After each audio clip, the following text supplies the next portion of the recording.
Welcome back to Empowered Youth Finances, brought to you by Youth Empowered Botswana. We're looking at the philosophy of land, and the philosophy of land, particularly in Botswana, that allows or that creates an environment where government does not own or does not have title deeds to its properties. Yes. What that means and the implications of that thinking when it comes to land management for us ordinary people. Because I think that it seeps now through to even the ordinary man himself, and how the public service engages with us and engage with us when it comes to giving us land, subdividing, town planning, and things like that. So why doesn't the government have title deeds for, let's say, Botswana Police Service? King is a didia the police has centrally had. University of Botswana recently trademarked the logo, like this year. Of all these years, after all these many years, it was this year that UB trademarked its things, including the logo. It has taken almost more than 40 years to do it. And you're saying there is implications in not having a title deed or having a title deed. Serious. What does that mean? Serious implications, and it's actually quite sad, that, because if government doesn't do or understand that, what about the people? How then can the government... do other governments do other governments have deeds for the properties they own? Can I say, if you look at the title of my book, yes, it says Unlocking the Philosophy of Land in Africa. Yes. The Botswana context. So this is we have an African problem that is born of historical circumstances. Yes. So the problems you find in Botswana are there in other countries. Yeah. The black man is very similar in his mental thinking, outlook towards such matters as land management. Yeah. You see, the secrets, which I call hidden knowledge, that you will never learn in school. You can go and study all you like. There is something that the one who is more superior will always hold back. I mean, that is just common sense. Why would you expect to be empowered to the hilt, to the same level as the one who is benefiting from... But wouldn't Botswana government want to be empowered to the hilt? I believe they do. In fact, I think they do. Yeah. But in order for that to happen, they need to open their hearts to criticism. If you are at variance with criticism, then how do we grow you? I get a constructive criticism. And what I do is constructive, because I'm not bashing you politically. Yeah. I'm not trying to take votes from this one and give to that one. Right. I'm not promoting anyone. I'm promoting a body of knowledge to say that developments take place on account of two factors. Assets recorded in the form of recorded assets. Recorded assets, not unrecorded assets. When you have unrecorded assets, then you don't have the fundamentals for development. And then the second thing that's needed is an income stream against that recorded asset. Yes. For example, when you want to build a house, you go to the bank, as an individual. Yes. The banks let out this secret on an individual basis, but we don't see it on a national basis. When you want to go and build a house, the bank tells you, we want two things. Especially the most important of the list that they give you is the title deed for the land. And then the proof, you've got a job, proof of income. What's needed is title for the asset recorded properly, and then the income stream against that asset. These two things suggest to those who give you the permission, the money, the funding, it suggests to them it is proper for them to bond and hold the asset and allow you latitude based on the income that you are going to be getting on a piecemeal basis. Yes. You don't have the entire funds to do the development, but you've got an income stream that over 20 years or 15 years or whatever time frame that they determine, you would have been able to pay off what they have allowed you. So that is the formula. These two things happen, and when they happen, funding comes in. You don't need aid. All these things about aid, they bespeak an ignorance, because nobody aids anyone. They just collateralize and produce money from nothing and make you think that they have aided you or have funded you. They Okay, so now I'm actually, because I'm starting to see a light. It's not the light yet, a light. So, because now I'm thinking, if Botswana Police actually owned its properties and they had a title deed to the property, they had a value. Yes. Let's say the Botswana Police Central, Gaborone Central, that building they're renovating even now is worth, say, 5 million. Yes. If now the Botswana Police needed money somewhere, they do not need aid. No. Where they are even selling the country somewhere with some trade-offs.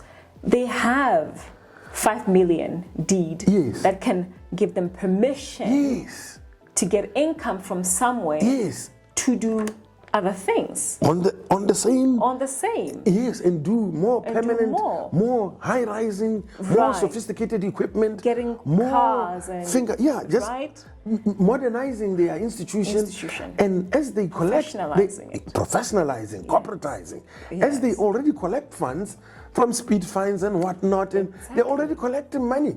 That money is amortized as repayment. There's an income stream, police. It's there. So the government can use money from the banks without getting money from, say, other institutions with higher interest and higher trade-offs to then... In the first worlds, in the so-called first worlds, the first cheaters, they have municipalities. Municipalities have take loans based on their infrastructure. Yes, the municipalities, that's how you get funding. Because they have is only, even be as rich as you want. Ask the rich of this country. Where did they get the money from? How are they funded? From financial institutions. It's easy. You're not born with money in your pocket. You are asset rich. Yes. We see it the other way around. We think cash rich is better. That's why we are land rich, cash poor. But we are rich if we could make our land go and talk for us. But we need to format it. And we need to not only format. They don't have the title deeds. Your primary schools could be like private schools if they had title deeds. Your hospitals can be like private hospitals if they had title deeds. All of these institutions have an income stream that is continuous. The quotas, they could be even turned into museums and made into an income stream that could be able to sustain and develop them and give them the complexion that they deserve. All these, the secondary schools, the CJSs, you name it, there is everything that government that they own. They even abandon at some point. When you bring music and I mean, what the hell is that? And we are not supposed to criticize that kind of clumsiness and that kind of mindset. Yes, that kind of mindset. We're talking about and mindset. We must condone. No, Sesinyi, don't speak too rough. What? No, I'm gonna speak as rough as it takes to wake you up because it's love. I think a parent who sits there and just condones your foolishness is making you a fool. But one who stands up and tells you directly in your face, you are frustrated, you don't accept us, you don't embrace us, you don't want to even call us at a table just for coffee and just listen. What is it? Even if you don't agree. But I'm pretty sure that if we continue doing this, if we continue talking, and if we continue putting into context, even a fool will understand. I heard Einstein saying, if you are not able to explain to a 6-year-old what you are saying, then you don't understand it yourself. So we want to simplify this message.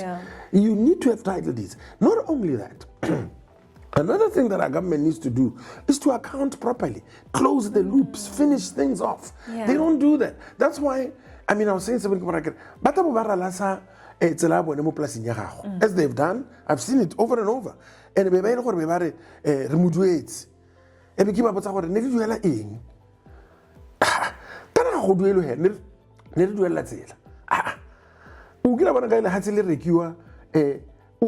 measurements, any drawing, by the way. should be done properly.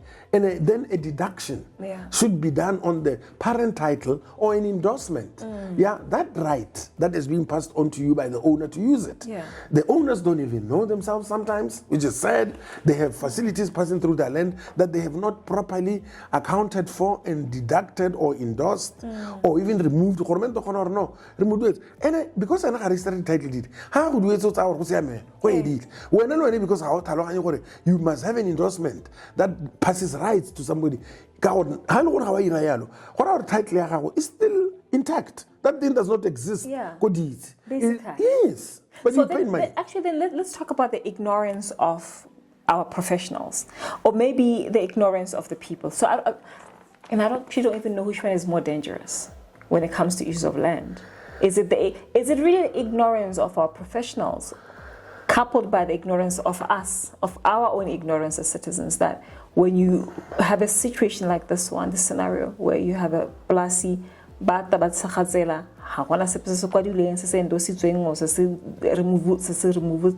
has been removed. What is that though? Well, it's a two-edged problem in the sense that yes, it's problematic to have custodians of institutions that are ignorant. It's problematic. We need to professionalize our civil service, all the way from boards to secretariats, all of them. Put professionals there. Why are we having people without knowledge? What possible excuse can you give me? There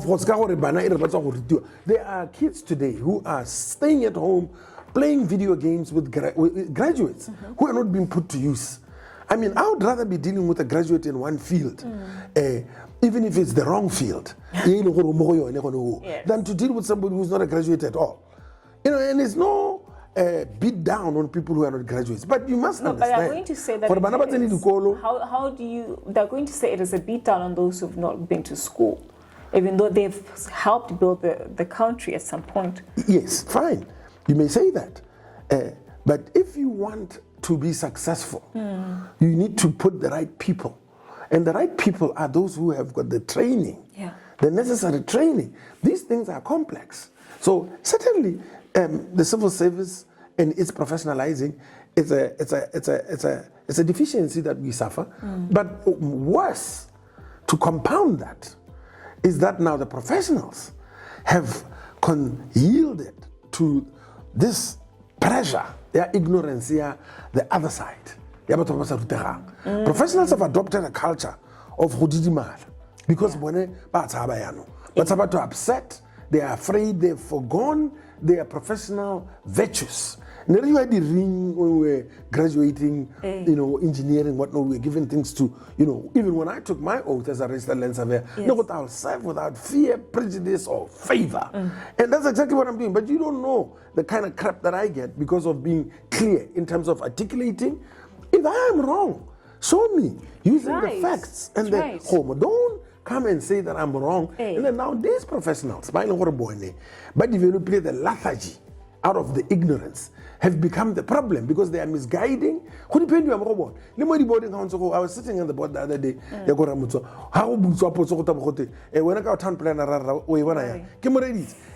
because I'm not a town planner, but I beat the hell out of you if you come with lousy principles that I'm planning. Because I'm a thinker. I was given tools. And I'm a researcher, independent researcher. I was given tools by my education. I didn't stop there. I learned every single day. So, the basis to learn. Every day you must learn something new and know something new than you did yesterday. Because you have the tools, you can learn anything. So, I'll engage with lawyers. They can come. You make a mistake, that is totally wrong.